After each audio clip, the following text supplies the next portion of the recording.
Today is Sunday, and the vlog is not going to be as interesting as it should have been today, unfortunately. Today I was meant to be going back to Wales Comic Con, but unfortunately due to the train times being so Sunday-y, they were really awkward, far between, and we couldn't go. The earliest we could go was already quite late. It was like 12:30. And unfortunately Andrew missed the train, and he didn't mean to, but it just meant that we'd be getting there far too late, and I was like, it's just not worth it, because obviously I pay for everything. I probably won't get enough footage in the time that we can be there. So I was just really bummed out, because loads of people had asked if I was coming back. I said I was. We were meant to be hanging out with people, and it just really sucks. So I was a bit pissed off, and plus I'm a control freak, and I can't. If you want to mess me about mentally, change plans on me. I'm not good at it. I'm quite good at being spontaneous, but when I've planned something and that is taken away from me, no. No. Lucy doesn't know. So yeah, I'm not very good at that. So I tried to be productive. I felt stir crazy. I went out for lunch with my dad, which was nice. I've been stuck in the house. I've been trying to I've been trying to write, because I need to finish the book. But I'm struggling so hard to write at the moment in home. I'm just not feeling productive at home, and my wrist has been really shit. So the only way I can really write is with that dictation app, and it's so good, the fact that it exists. If it didn't exist, there are genuine days where I wouldn't be able to write.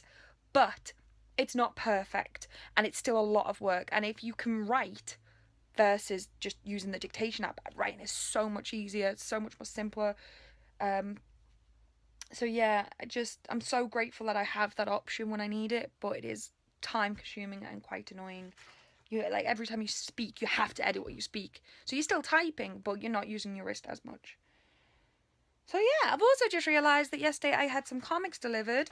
I got 39 of Saga, and every time I get an issue of Saga, because I buy all the single issues, but I never read the single issues, I get the volumes. I've realised I still haven't finished volume 6, so I need to get on that. Got issue 59 of Chew, which I've never actually read. I've never read any version of Chew. I just got it because at the time it was doing so well, and I was like, I want to start collecting them.